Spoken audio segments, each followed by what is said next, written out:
गजाननं भूतगणादिसेवितं कपित्थजम्बोफलचारुभक्षणं उमासुतं शोकविनाशकारकं नमामि विघ्नेश्वरपादपङ्कजम्। वसुदेवसुतं देवं कंसचाणूरमर्दनं देवकी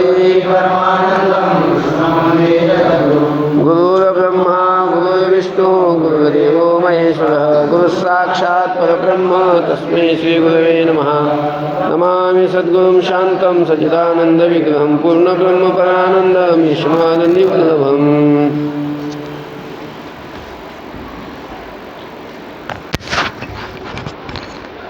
अध्याय 10 श्लोक क्रमांक 1। श्री भगवानुवाच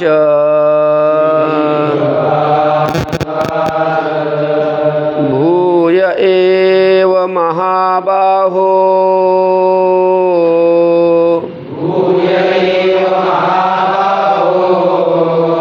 शृणु मे परमं वचः यत्तेऽहं प्रीयमाणाय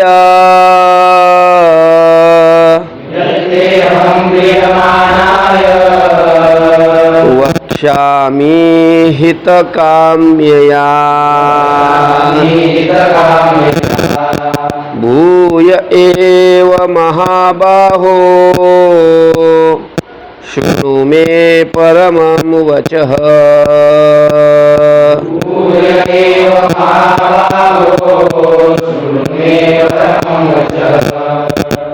यत्तेऽहं प्रीयमाणाय वक्ष्यामि हितकाम्यया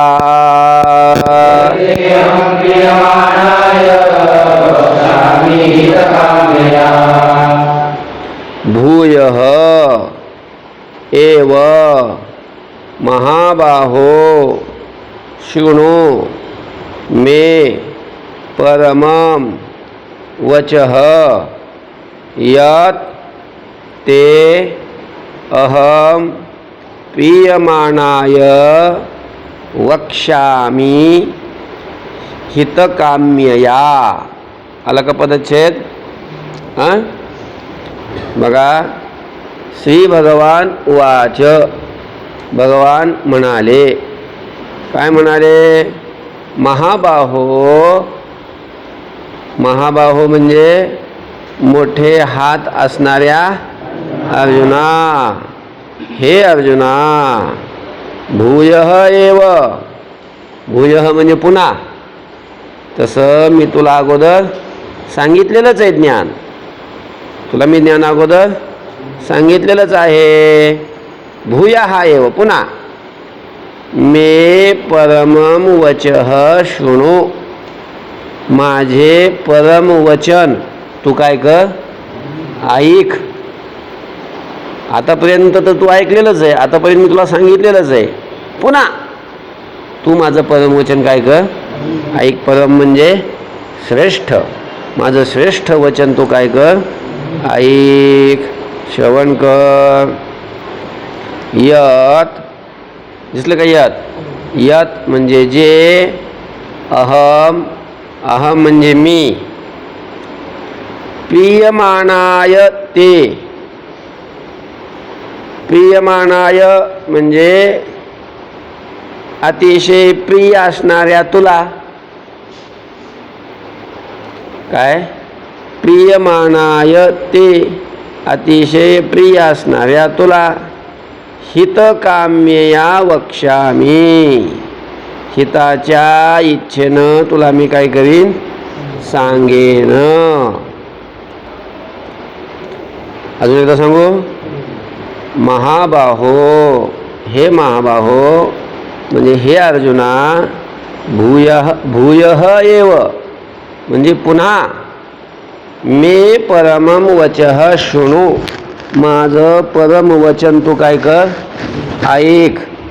यत जे, अहम म्हणजे मी, प्रियमाणाय ते, अतिशय प्रिय असणाऱ्या तुला, किंवा माझं वचन ऐकून अतिशय संतुष्ट होणाऱ्या तुला हितकाम्यया वक्ष्यामी, तुझं हित व्हावं अशा इच्छेनं मी काय करीन, वक्ष्यामी म्हणजे सांगेन. कळलं का? हे अर्जुना, महाभाव म्हणजे हे अर्जुना, भूयः एव मे परमं वचः शृणु. पुन्हा माझं श्रेष्ठ वचन तू काय कर, ऐक. की जे वचन, यत म्हणजे जे वचन, अहम म्हणजे मी, प्रियमाणाय ते अतिशय प्रिय असणाऱ्या तुला, किंवा माझं वचन ऐकून अतिशय संतुष्ट होणाऱ्या तुला, हितकाम्यया वक्ष्यामी, हिताच्या इच्छेनं मी तुला काय करीन, सांगेन. मग आता भगवान सांगायला लागले, न मे विदुष सुरगणा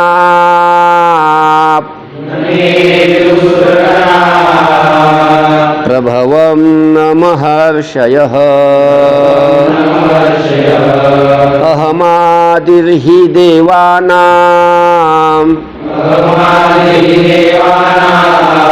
महर्षीणां च सर्वशः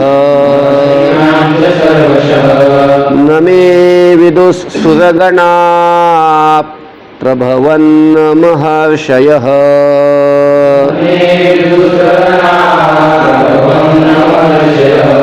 अहमादिर्हि देवानां महर्षीणां च सर्वशः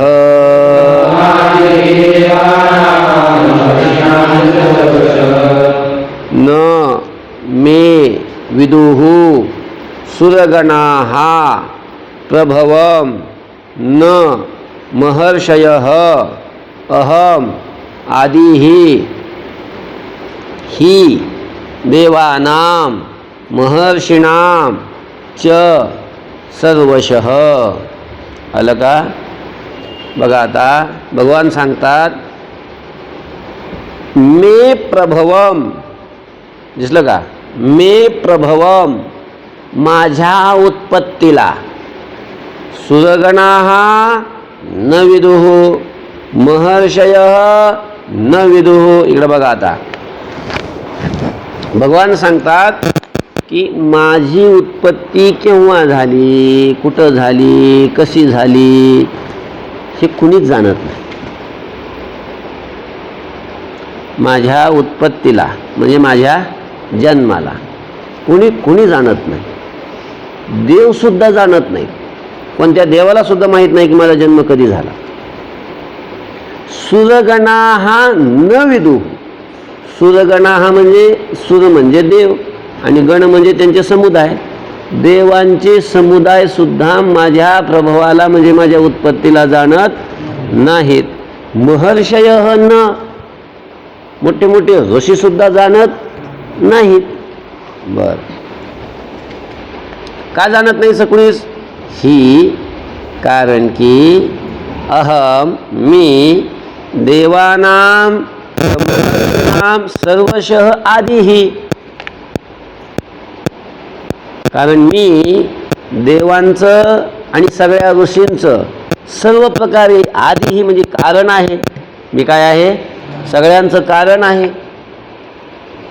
सगळ्यांचं कारण मी आहे. आणि मग कारणाला कसं काय कोणी जाणार?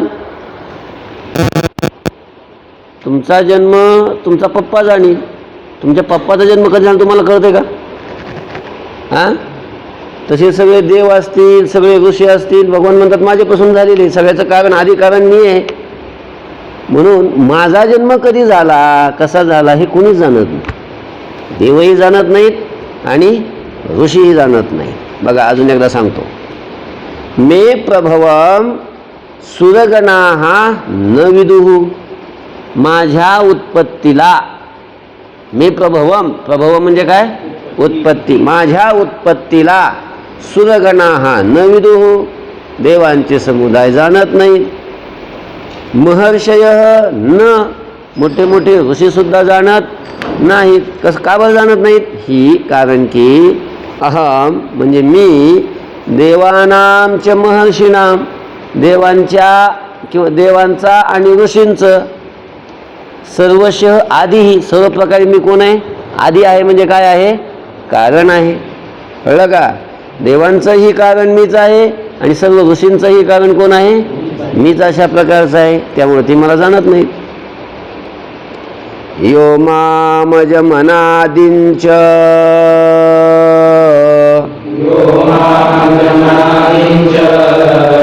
व्यत्ति लोकमहेश्वरम् असम्मूढः समर्थेषु सर्वपापैः प्रमुच्यते यो मामजमनादिञ्च व्यत्ति लोकमहेश्वरम्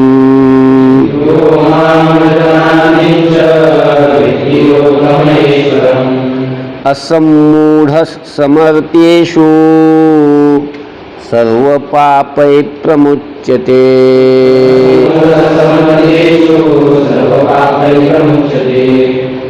यः माम् अजम् अनादिं च व्यत्ति लोकमहेश्वरम् असम्मूढः सः मर्त्येषु सर्वपापैः प्रमुच्यते. आलं का? यह म्हणजे जो पुरुष माम म्हणजे मला. बघा, भगवान सांगतात की जो मला जाणतो. पण कसा जाणतो? माझ्या उत्पत्तीला जाणतो असं नाही, मग मी उत्पन्नच होत नाही असं जाणतो. मी अनादि आहे, मी अज आहे आणि सगळ्या लोकांचा ईश्वर आहे अशा रूपाने जो मला जाणतो तो सर्व मनुष्यामध्ये ज्ञानी आहे. सर्व मनुष्यामध्ये तो काय आहे?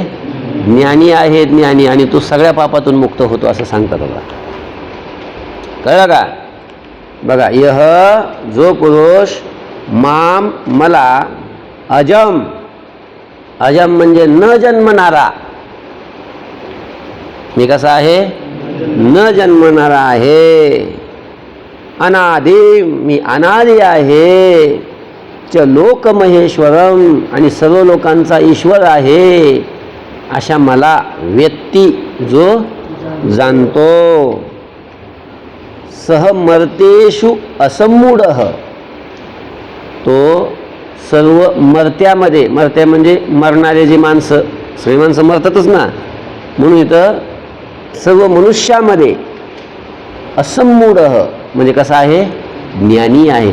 सम्मूढ म्हणजे मूढ असणारा, असम्मूढ मूढ नसणारा म्हणजेच ज्ञानी असणारा. तो सर्व पापैही प्रमुच्यते, सर्व पापातून तो काय होतो? मुक्त होतो. बघा, यह जो पुरुष माम म्हणजे मला अजम अनादिम च लोकमहेश्वरम व्यक्ती, मी अज आहे, अनादि आहे आणि लोकांचा ईश्वर आहे असं जो जाणतो असा अन्वय घ्या. किंवा यह जो पुरुष अजम अनादिम च लोकमहेश्वरम माम व्यक्ती असं घ्या. त्या मामचे विशेषण करा सगळे, आहे का नाही?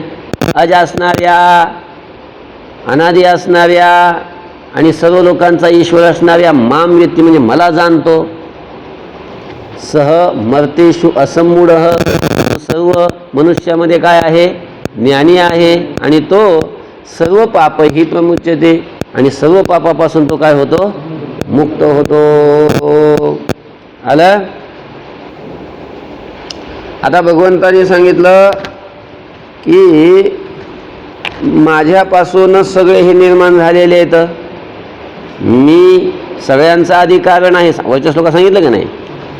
मग आता माझ्यापासून काय काय निर्माण झालं, कोणते कोणते पदार्थ निर्माण झाले, त्या पदार्थाची आता या दोन खालच्या श्लोकामध्ये काय सांगतात? नावं सांगतात. बघा, बुद्धिर्ज्ञानमसम्मोहक, क्षमा सत्यं दमशमः, सुखं दुःखं भवो भावो,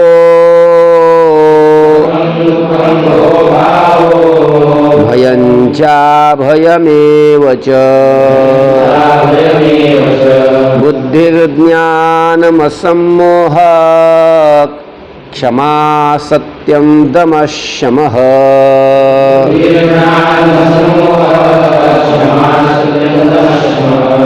सुखं दुःखं भवो भावो भयञ्चाभयमेव च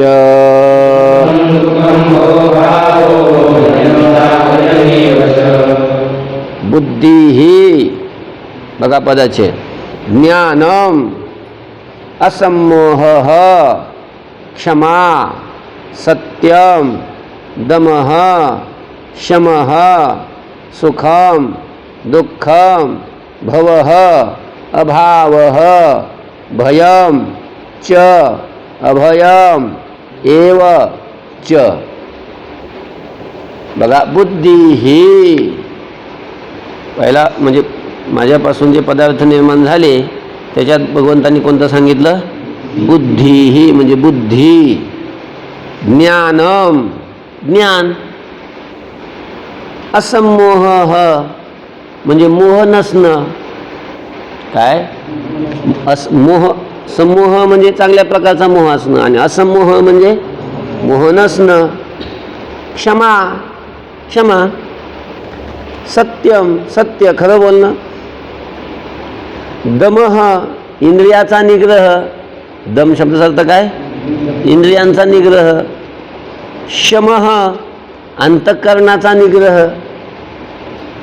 सुखम सुख दुःखम दुःख भवः उत्पत्ती भव शब्दाचा अर्थ काय उत्पत्ती अभावः अभावः म्हणजे नष्ट होणं एखादी वस्तू असणे तिचा अभाव झाला म्हणजे काय झालं ती नष्ट झाली तिचा विनाश झाला तिचा प्रलय झाला हा लक्षामध्ये त्याला अभाव म्हणतात भयम म्हणजे भीती ते अभयम आणि भीती नसणं अभयम एव च अभयम एव आणि अभय सुद्धा म्हणजे भीती नसणं हे सुद्धा कोणापासून निर्माण झालं माझ्यापासूनच निर्माण झालं सगळे अजून एकदा बघा काय काय अजून पुढच्या श्लोकात ते नाव सांगितलीच आहे बुद्धी ही म्हणजे बुद्धी ज्ञानम म्हणजे ज्ञान असमोह म्हणजे मोह नसणं क्षमा म्हणजे क्षमा सत्यम म्हणजे सत्य खरं बोलणं दमः म्हणजे इंद्रियांचा निग्रह शमः म्हणजे अंतःकरणाचा निग्रह सुखम म्हणजे सुख दुःखम म्हणजे दुःख भवः म्हणजे उत्पत्ती अभावः म्हणजे नाश भयम भीती च भयम आणि भीती च अभयमेव आणि अभय सुद्धा हे सगळे कोणापासून निर्माण झाले माझ्यापासूनच निर्माण झाले अजून काय काय निर्माण झालं ते सांगतात अहिंसा समता तुष्टीस तपोदानं यशो यशः भवन्ति भावभूतानां मत्त एव पृथग्विधाः अहिंसा समता तुष्टिस् तपोदानं यशो यशः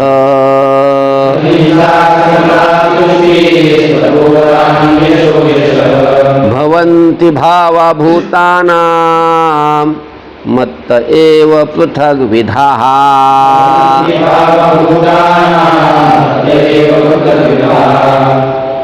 अहिंसा समता तुष्टिः तपः दानं यशः अयशः भवन्ति भावाः भूतानां मत्तः एव पृथग्विधाः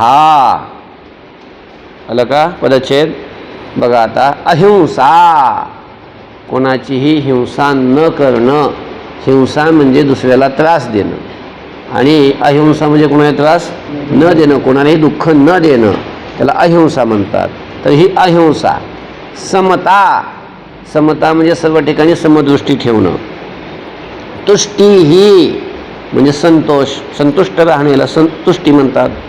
तपः तप, दानम म्हणजे देणं, यशः म्हणजे कीर्ती, अयशः म्हणजे अपकीर्ती, अकीर्ती.